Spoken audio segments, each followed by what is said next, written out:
গ্রামে একটা পুরনো আম গাছ ছিল, যেটাকে সবাই ভূতের গাছ বলতো।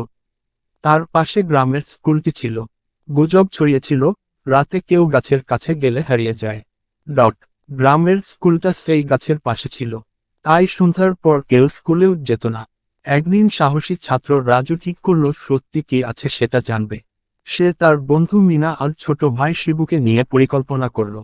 রাতে তিনজন লুকিয়ে স্কুলের পাশে গাছের নিচে গেল। হঠাৎ একটা ছায়া নড়ল, সবাই ভয় পেয়ে পালাতে চাইল। রাজু বলল, ভয় পেও না, দেখে কি হচ্ছে। তারা গাছের ওপরে উঠল, দেখে এক লোক ঝুড়ি ভরে আম তুলছে।